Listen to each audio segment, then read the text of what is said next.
200장 찬송입니다.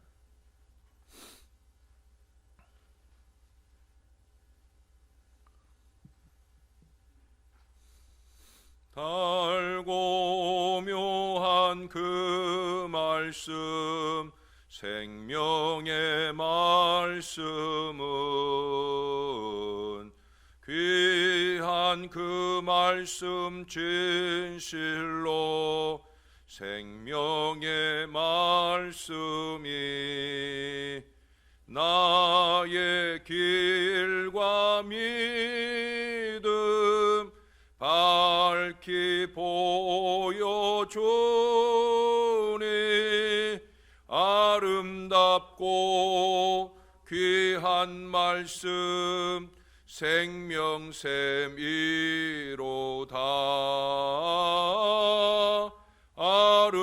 아름답고 귀한 말씀 생명샘이로다.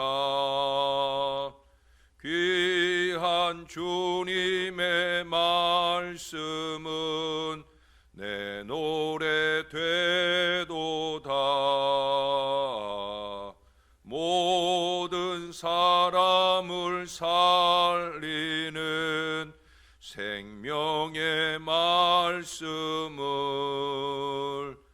납도 없이 받아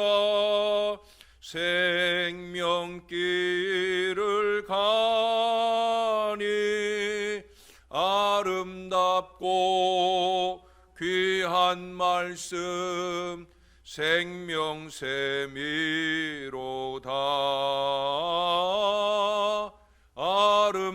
아름답고 귀한 말씀 생명샘이로다. 널리 울리어 퍼지는 생명의 말씀은 마음의 용서와 평안을 골고루 주나니 다만 예수 말씀 듣고 복을 받네. 아름답고 귀한 말씀 생명샘이로다.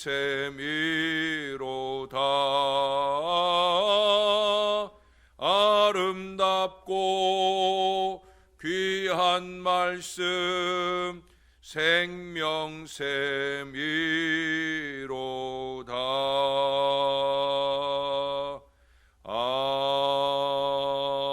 아멘. 그 뒤로 202장 찬송을 한 장 더 하겠습니다. 202장입니다. 하나님 아버지 주신 책은 귀하고 중하신 말씀일세. 기쁘고 반가운 말씀 중에 날 사랑한단 말 참 좋도다. 주께서 나를 사랑하니 즐겁고도 즐겁도다. 주께서 나를 사랑하니 나는 참 기쁘다. 구속의 은혜를 저버리고 어긋난 딴 길로 가다가도 예수의 사랑만 생각하면 곧 다시 예수께 돌아오리. 주께서 나를 사랑하니 즐겁고도 즐겁도다. 주께서 나를 사랑하니 나는 참 기쁘다. 구속의 영광을 바라보며 예수의 이름을 찬양하리. 영원히 찬양할 나의 노래, 예수의 이름이 귀하도다. 주께서 나를 사랑하니 즐겁도다. 주께서 나를 사랑하니 나는 참 기쁘다. 주 예수 날 사랑하시오니 나 또한 예수를 사랑하네. 날 구원하시려 내려오사 십자가 위에서 죽으셨네. 주께서 나를 사랑하니 즐겁도다. 주께서 나를 사랑하니 나는 참 기쁘다. 주 예수 날 사랑하시오니 야기가 놀라서 물러가네. 주 나를 이렇게 사랑하니 그 사랑 어떻게 보답할까. 주께서 나를 사랑하니 즐겁도다. 주께서 나를 사랑하니 나는 참 기쁘다. 주께서 내게 말씀하니 즐겁도다. 주께서 내게 말씀하니 나는 참 기쁘다. 아멘. 기도하겠습니다. 좋으신 아버지, 오늘도 우리에게 말씀하실 우리 주님 앞에 설 수 있도록 인도해 주시니 감사합니다.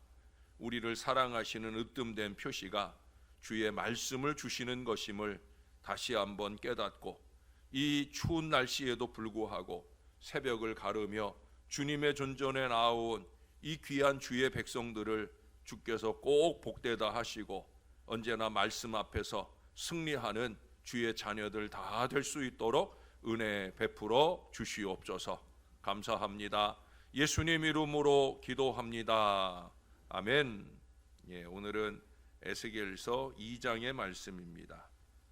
에스겔서 2장 1절부터 마지막 10절까지 오늘의 본문으로 상고하겠습니다. 제2장.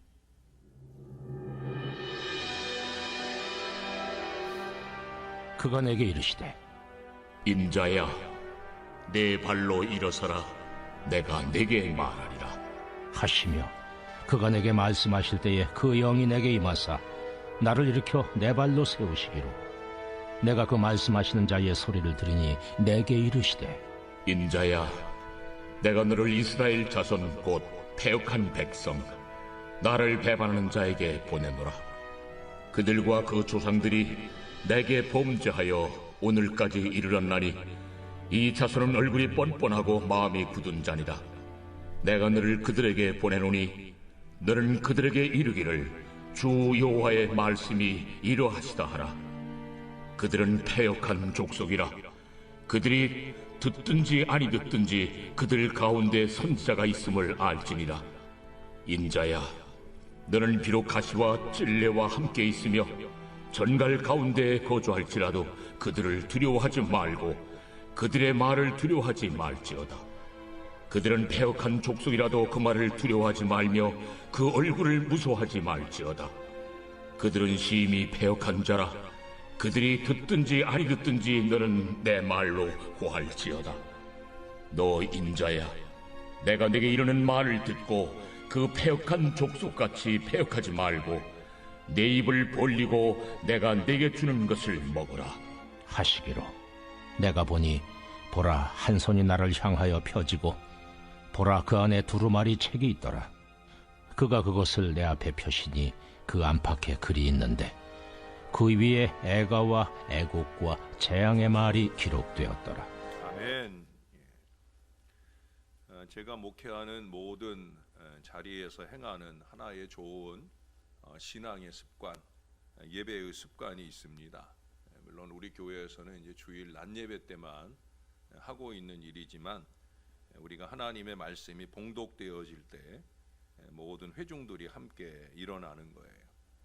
느헤미야 8장에 보면 에스라가 하나님의 말씀을 강론하려고 강대상에 서서 책을 탁 펴니까 이스라엘 모든 백성들이 그 자리에서 다 일어섰다는 기록이 나와요.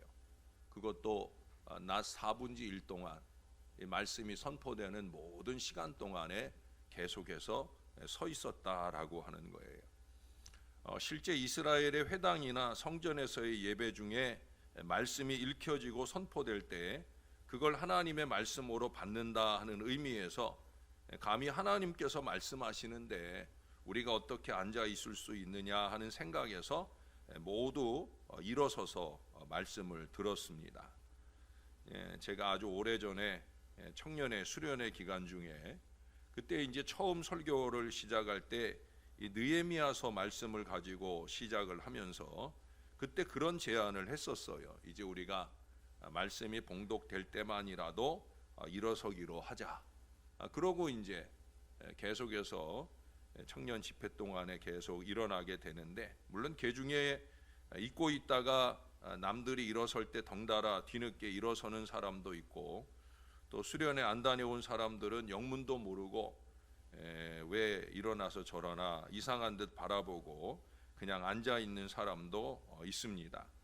아마 지금 우리는 이제 주일 낮 예배 시간에만 말씀이 선포될 때, 봉독될 때 이제 일어서다 보니까 의아한 마음을 갖는 분들도 있고 또 처음 오신 분들은 또 이해하기 어려운 분들도 있습니다. 중요한 것은 제가 오래전에 그런 설교 말씀을 한 적이 있어요. 아마 우리 교회에서 이제 주일 낮 예배 때 말씀 봉독할 때 일어서는 일들을 시작하기에 앞서서 또는 시작하고 난 뒤에 그때 아마 전했던 말씀일 것 같아요. 마음이 일어서야 합니다라는 제목의 설교였어요.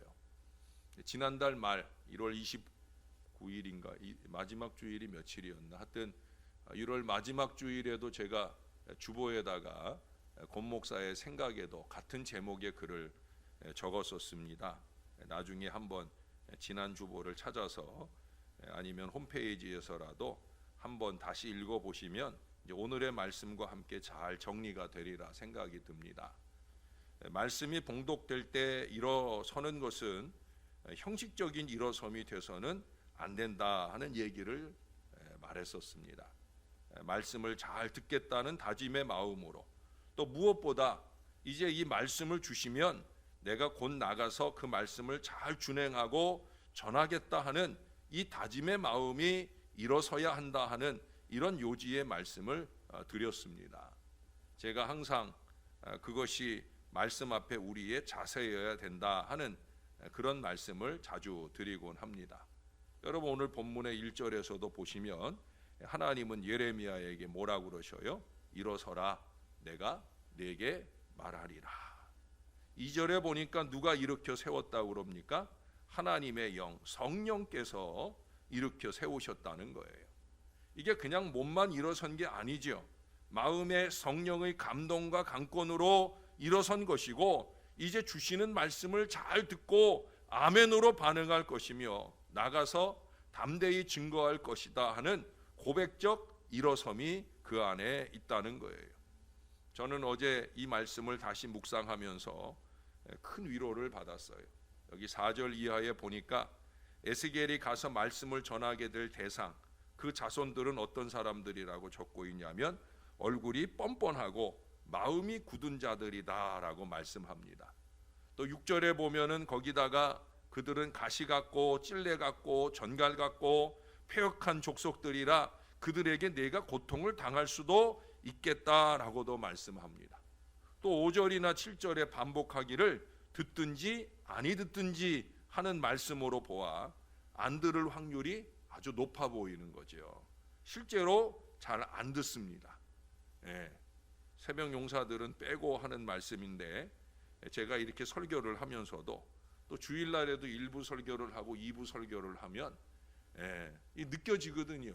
이게 말씀이 잘 들려지고 있는 건지 그냥 눈만 뻐끔뻐끔하고 저를 바라보고 있는 건지 그게 느껴지거든요. 잘 안 듣는 분들이 많아요.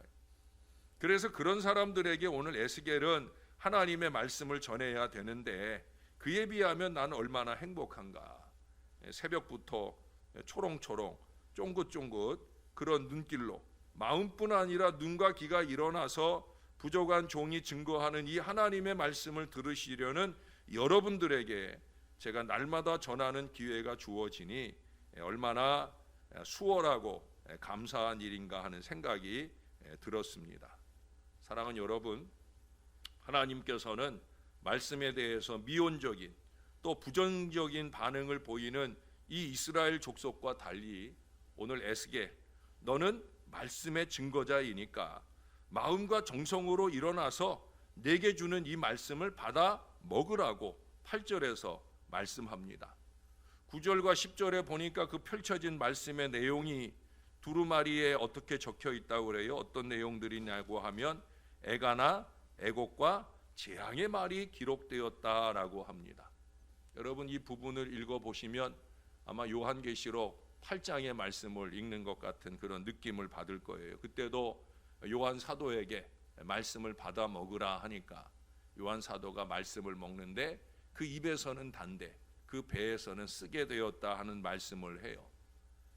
말씀에 애가와 애곡과 재앙의 말이 가득 기록되었다. 죄에 대한 심판을 선포하는 말씀이라는 거예요. 아까 말씀드렸던 느헤미야 8장에서 그 전반부의 말씀이 에스라에 의해서 선포되자 이스라엘 백성들이 그 말씀 앞에 모두 눈물을 흘려요.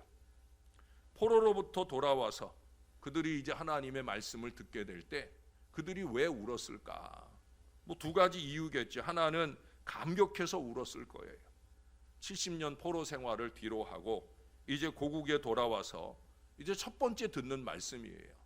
그러니 얼마나 감회가 새롭고 감격스러웠겠습니까? 그래서 그 말씀 앞에 우는 거예요. 또 하나는 말씀 앞에 뉘우쳐서 우는 거지요.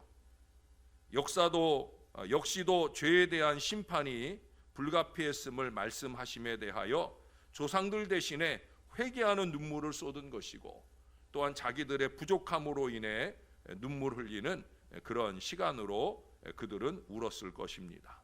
사랑하는 여러분, 우리는 말씀 앞에 두 가지 반응을 보일 수 있어야 합니다. 느헤미야서의 이스라엘 백성들처럼 우리는 울어야 합니다. 가슴을 치고 통곡하며 울어야 합니다. 특별히 찔리는 말씀이 있을 때는 더더욱더 뉘우치고 회개하며 울어야 합니다. 애곡과 애가와 재앙의 말씀, 심판의 경고 앞에 그 죄를 씻어주기 위해 십자가에 달려 돌아가신 우리의 구주 예수 그리스도를 생각하며 십자가 반응을 보여야 된다는 거예요. 말씀 앞에 흘리는 눈물은 십자가 반응입니다. 회개와 슬픔의 반응인 거예요. 근데 우리는 거기서 끝나면 안 돼요. 또 하나는 그 다음 회개와 슬픔의 이 눈물로만 말씀에 대한 반응이 일어나게 될 때는 회복이 되질 않는 겁니다. 에스겔서에서도 전반부는 애가나 재앙의 말씀이 쭉 선포가 되는데 나중에 후반부에 가보시면 회복의 희망을 말씀합니다. 우리가 예레미야나 예레미야 애가 또 뭐 이사야서도 마찬가지예요. 대부분 보면 앞부분에는 재앙과 절망적 상황을 경고하고 선포하다가 나중에는 희망과 회복의 가능성을 예언하는 말씀들이 나옵니다. 그래서 이사야서 같은 경우도 앞에 39장까지 그리고 40장부터 66장, 27장 이렇게 구약과 같은 심판의 말씀, 또 신약과 같은 은혜의 말씀, 회복의 말씀을 주신다 하는 얘기를 제가 말씀드렸던 적이 있습니다. 여러분, 예수님의 사역도 십자가로만 끝나지 않잖아요. 뭐가 있어요? 부활로 결실을 합니다.